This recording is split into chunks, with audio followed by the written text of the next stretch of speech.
Sabe quando a gente lê uma notícia sobre um escândalo corporativo, uma fraude, ou mesmo olha o relatório de uma empresa e se depara com umas palavras governança corporativa, accountability, compliance? Sim, Elas são, assim, super importantes, né? Mas muitas vezes a sensação que fica é que são conceitos meio vagos, um jargão que mais confunde do que explica. é uma sensação muito comum. São termos que entraram no vocabulário, tanto do mundo corporativo quanto da administração pública, mas que correm o risco de virar buzzwords, sabe? Palavras da moda que acabam perdendo o significado. Exato. A gente ouve tanto que acha que entende, mas a profundidade se perde. E a verdade é que por trás desse jargão estão os mecanismos que definem se uma organização é confiável ou uma bomba relógio. Uma bomba relógio. Gostei disso. E é por isso que hoje a gente vai mergulhar num artigo excelente do canal Investimento para Todos, que se propõe a fazer justamente isso, desmistificar esse trio. Ótimo. A nossa missão aqui é ir além da definição de dicionário.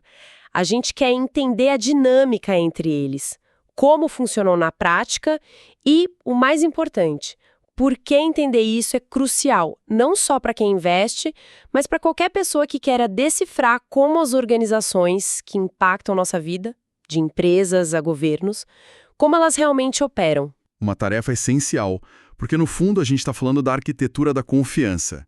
E sem confiança, nenhum sistema, seja econômico ou social, se sustenta a longo prazo. Ok, vamos começar a desvendar essa arquitetura então.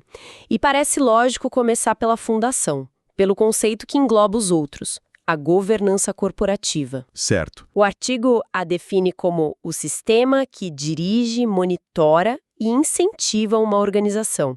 Mas o que eu achei mais útil foi a forma como ele resume isso em 3 perguntas. Quem decide? Como decide e quem fiscaliza os decisores. E essa distinção é o ponto de partida de tudo. É fundamental entender que governança não é a mesma coisa que gestão. O artigo é muito claro nisso. Ah, isso é importante. A gestão é o dia a dia, a operação. Comprar, vender, produzir e contratar. A governança é o sistema de regras que está acima disso. É o sistema operacional que define os limites e as diretrizes para os gestores. Boa analogia. Se a gestão é o piloto do avião, a governança é a torre de controle, o plano de voo e as regras da aviação civil que garantem a segurança da viagem. Essa do sistema operacional é ótima. E todo sistema operacional precisa de princípios básicos para funcionar, né?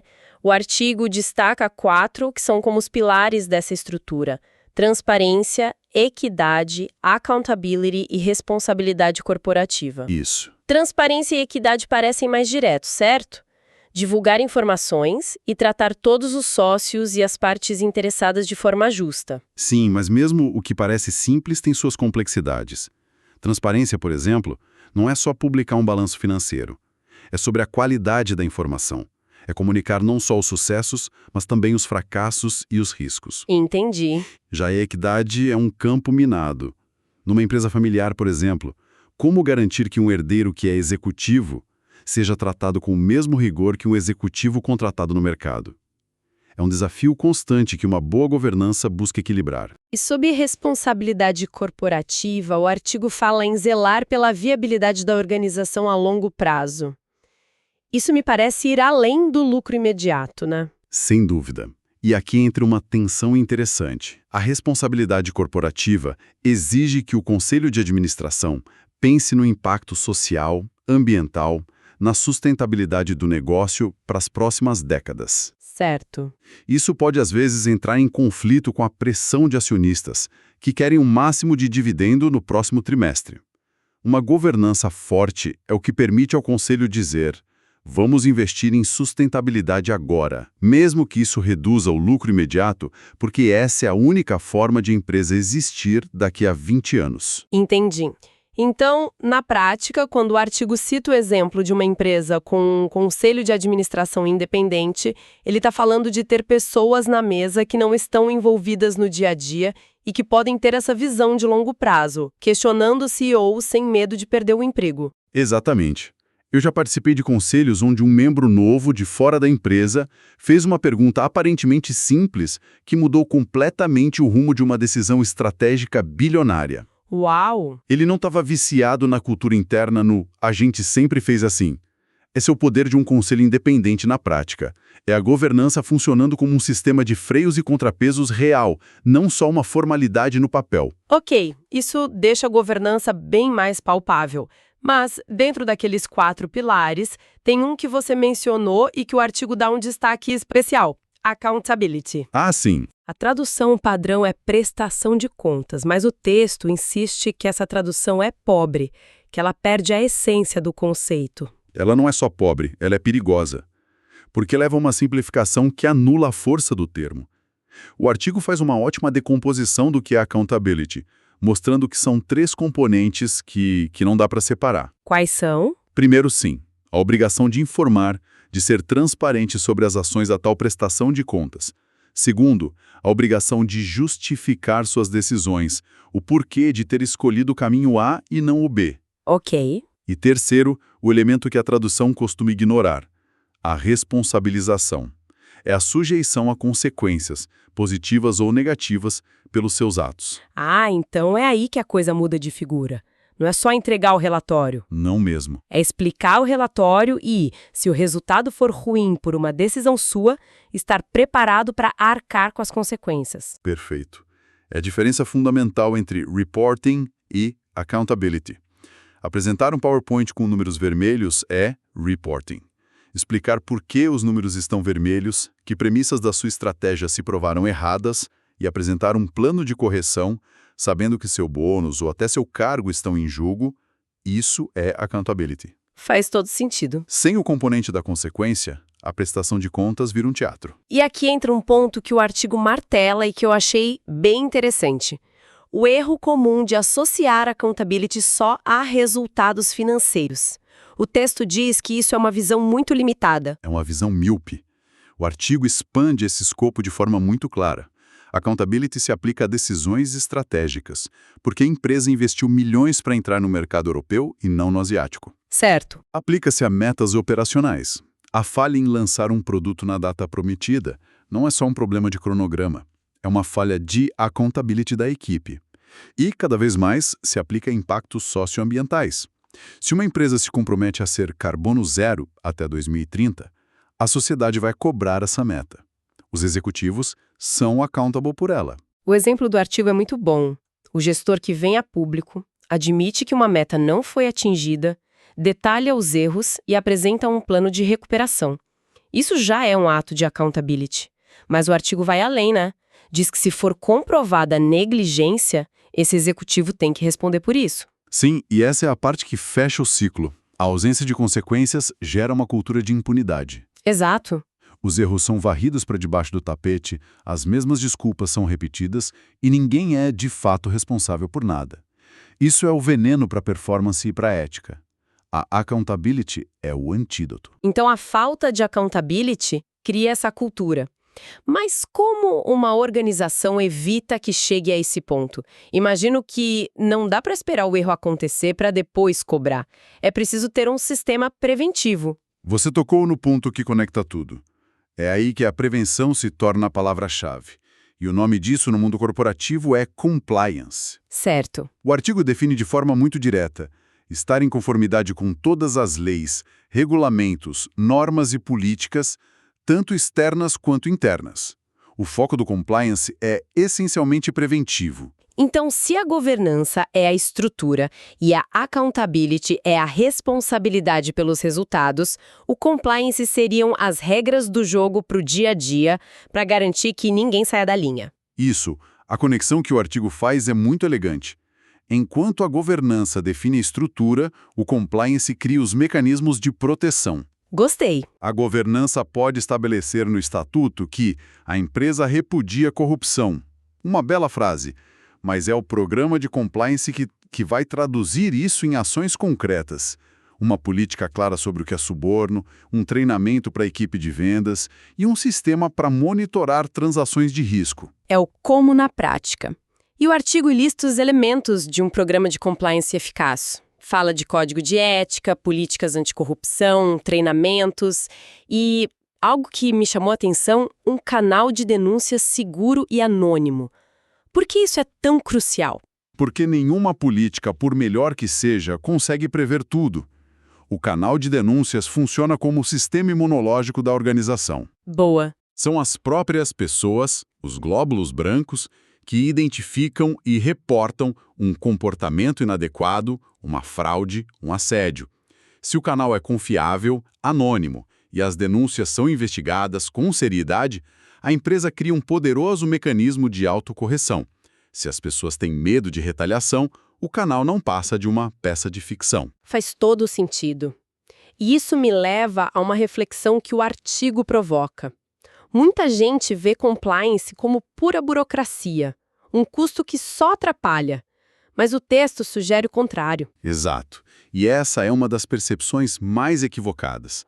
O que muitas empresas descobrem é que um bom programa de compliance, que parece só custo e regra, na verdade acelera a tomada de decisão. Parece um paradoxo. Mas quando as regras do jogo são claras, o que pode e o que não pode ser feito, os gestores não perdem tempo navegando em zonas cinzentas, com medo de tomar uma decisão errada. Eles agem com mais segurança e rapidez. A burocracia do compliance, nesse caso, gera agilidade. Ok. Os 3 conceitos estão bem mais claros agora, separadamente. Mas a parte que eu achei genial no artigo, para nunca mais esquecer, foi a analogia que ele usa para juntar tudo. Essa analogia é o fecho de ouro, porque ela pega esses conceitos abstratos e os transforma numa imagem mental muito poderosa. Vamos montar ela juntos. A viagem de carro. O artigo diz que a governança corporativa é um mapa. Ela define o destino estratégico da organização, para onde vamos e quem tem o poder de decisão. Quem dirige, quem navega, quem paga a conta. Seguindo essa linha, a accountability é a responsabilidade pela rota e pela viagem.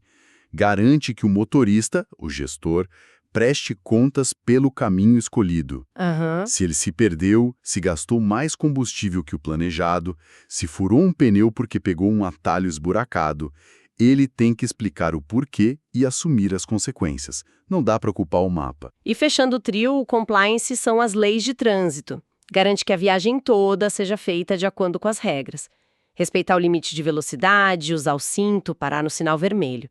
São as normas que evitam acidentes e que a viagem chegue ao destino de forma segura e legal. E o mais importante é que não adianta ter só um ou dois.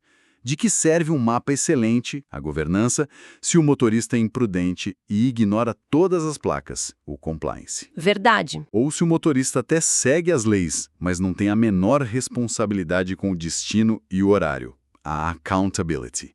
A viagem será um fracasso. Os 3 precisam operar em perfeita sinergia. A analogia realmente amarra tudo. Então vamos para a pergunta final. Por que tudo isso importa tanto na prática? O artigo lista uns benefícios bem diretos. O primeiro, e mais óbvio, é a redução de riscos de fraude e corrupção. Sim, com regras claras, fiscalização e consequências, o espaço para desvios diminui. Mas eu diria que o segundo benefício que o artigo aponta é ainda mais poderoso: o aumento da confiança de investidores, clientes e da sociedade. Confiança é tudo. É um ativo intangível, mas com um valor muito concreto. Uma empresa com boa governança consegue crédito mais barato, atrai talentos melhores e tem clientes mais leais. O artigo também fala em melhora da eficiência na tomada de decisão, que é o que você mencionou, e na proteção da reputação, que hoje em dia parece ser um dos ativos mais valiosos. Sem dúvida. Uma crise de reputação pode destruir em horas o que se levou décadas para construir. E o artigo faz uma distinção importante aqui sobre como esses benefícios se manifestam de formas diferentes nos setores público e privado. É verdade, mas no setor público, onde o lucro é o bem-estar social, a accountability não é infinitamente mais difícil de medir? Como se mede o resultado de uma Secretaria de Cultura, por exemplo? O artigo aborda isso? Você apontou para o maior desafio da governança pública. O artigo não se aprofunda nisso, mas a lógica que ele apresenta se mantém. No setor público, a estrutura toda busca garantir o melhor uso do dinheiro dos impostos. A accountability não será medida por lucro, mas por indicadores de impacto. A fila no hospital diminuiu. O índice de evasão escolar caiu. Entendi. A medição é mais complexa, sim, mas a ausência dela é a receita para o desperdício. O beneficiário final é o cidadão, que tem o direito de saber se seus impostos estão gerando resultados. Enquanto no setor privado, o foco é a sustentabilidade do negócio para o investidor, para o funcionário. Faz todo sentido. A lógica é a mesma, mas os indicadores mudam. Exatamente. O objetivo final é o mesmo: construir organizações mais transparentes, responsáveis e resilientes que geram valor de forma consistente e ética. Então, depois dessa nossa conversa, fica muito claro que governança, accountability e compliance não são só um modismo corporativo ou um excesso de burocracia. São o alicerce, a espinha dorsal de qualquer organização séria e sustentável. Concordo plenamente. Entender esses pilares é uma ferramenta poderosa, seja para decidir onde investir, para entender a empresa onde se trabalha ou para cobrar de forma mais qualificada os nossos governantes. Exato. O artigo conclui que ignorar esses fundamentos é assumir riscos elevados e desnecessários. É basicamente navegar numa tempestade sem mapa, sem bússola e com um capitão que não se responsabiliza por nada. Perfeito. Isso me deixa com um último pensamento. O texto nos faz refletir sobre o tamanho desse risco e levanta uma questão importante. Em um mundo hiperconectado, onde a informação viaja na velocidade da luz e a reputação de uma marca pode ser destruída por uma postagem viral em minutos, uma falha grave de governança, accountability ou compliance, deixou de ser apenas um risco financeiro. Será que ela não se tornou, na verdade, um risco existencial para a própria sobrevivência da organização?